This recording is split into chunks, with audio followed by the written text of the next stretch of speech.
Shalom saudara, salam sejahtera. Kebenaran hari ini berjudul proses yang tidak boleh ditunda.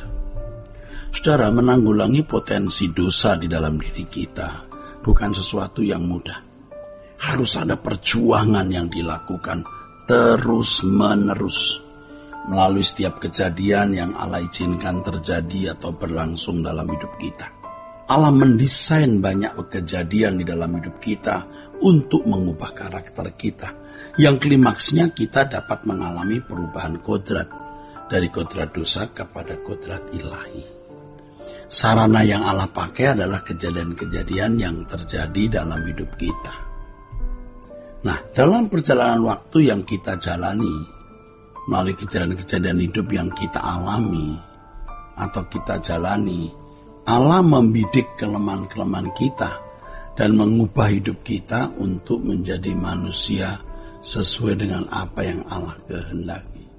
Allah sebagai arsitek jiwa mengerti bagaimana mendesain keadaan untuk mendidik kelemahan kita atau mengubah kelemahan kita dengan membidik kelemahan-kelemahan kita, supaya kita mengalami perubahan-perubahan yang permanen, saudara.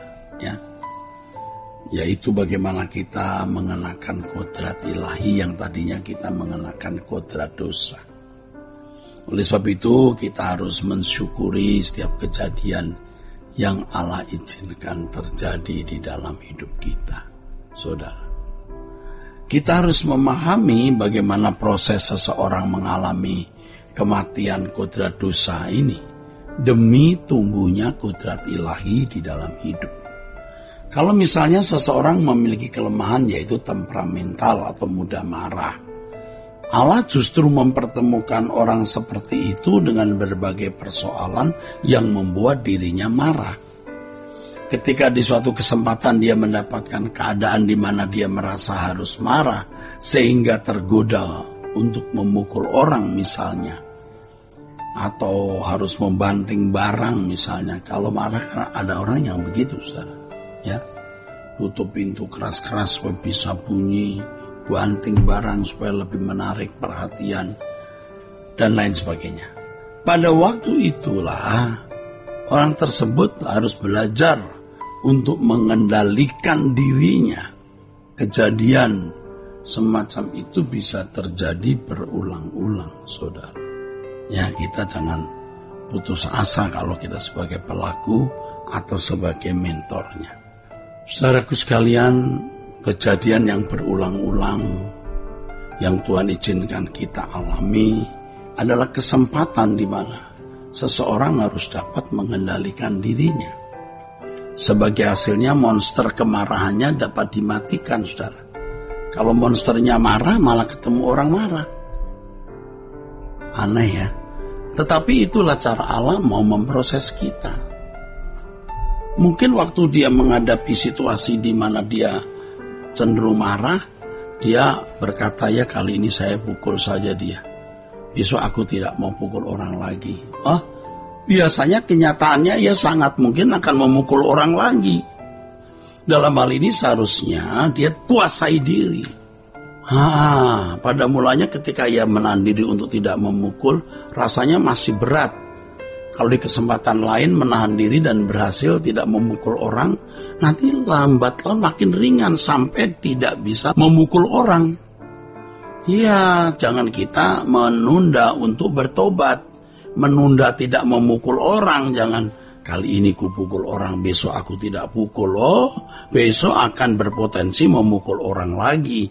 Sekarang kita berkata tidak, nanti akhirnya ketika mendapat kesempatan memukul orang, dia tidak melakukannya. Kenapa?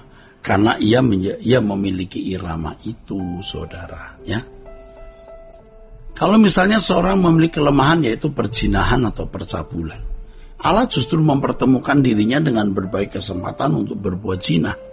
Ketika di suatu kesempatan dia mendapatkan keadaan di mana dia bisa berzina, tapi dia menguasai diri untuk tidak melakukan maksudnya. Nah, itu keadaan semacam itu kalau berulang-ulang terjadi, di mana ia harus menguasai diri untuk tidak berzina, dia bisa memadamkan monster zinanya. Tetapi kalau dia berkata, kali ini saja aku berzina, besok aku tidak lagi. Oh, kenyataannya ia sangat mungkin akan berbuat dosa lagi. Dalam hal ini seharusnya tidak menunda. Jangan menunda, ya. Pada awal-awal menahan diri tidak berzina, waduh rasanya berat. Kalau di kesempatan lain ia dapat menguasai diri, tidak berzina, maka ketika dia sudah bisa menahan diri, nanti akan dengan mudah dia meninggalkan dosa itu. Sampai-sampai tidak akan bisa berzina lagi, atau sampai-sampai tidak bisa berbuat dosa lagi. Semua juga lewat proses itu. Inilah yang disebut sebagai sekolah kehidupan atau proses pemuritan yang dipimpin dan dikawal langsung oleh Roh Kudus dalam kehidupan orang percaya yang mengasihi Allah. Perubahan kodrat tidak akan pernah terjadi tanpa proses seperti itu. Pasti ada proses seperti yang tadi saya kemukakan. Itulah sebabnya Allah bekerja dalam segala sesuatu. Ya, jelas Allah membutuhkan peristiwa atau kejadian. Jelas setiap orang percaya harus mengalami proses, tidak bisa mendadak jadi orang baik atau orang suci. Jadi perubahan kodrat itu tidak akan pernah terjadi tanpa proses seperti yang tadi saya kemukakan. Allah membutuhkan kejadian-kejadian atau peristiwa-peristiwa untuk mendidik anak-anaknya agar dapat mengambil bagian dalam kekudusannya. Nah, dan dari hal ini terjadi proses pendidikan yang Allah lakukan sendiri terhadap anak-anaknya.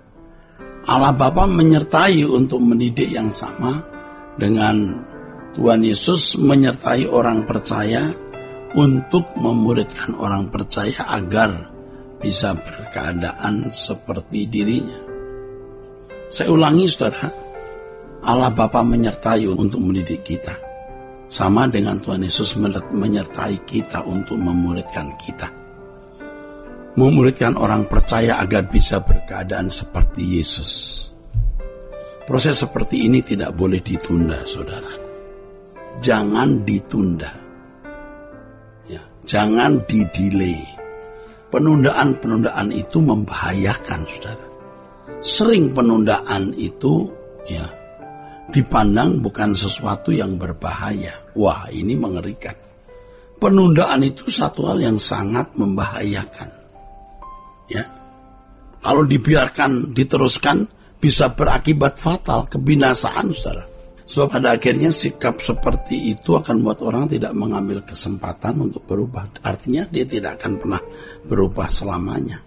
Ketika seseorang menunda apa yang seharusnya dilakukan, seperti belajar menahan diri untuk tidak marah, atau mengekspresikan kemarahannya dengan memukul, maka karakternya tidak kunjung terbentuk menjadi lemah lembut, tetap saja kasar.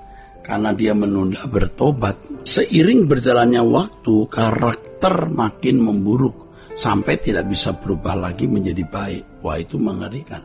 Kejadian ini bisa terjadi, saudara. Inilah yang mendatangkan kebinasaan pada diri orang tersebut. Nah, mengerikan bukan? Oleh sebab itu janganlah kita berpikir penundaan itu sesuatu yang bisa dianggap tidak beresiko. Wah, jangan berpikir begitu. Penundaan dapat mendatangkan resiko tinggi sampai kebinasaan. Tuhan memberkati saudara sekalian. Sola Gracia.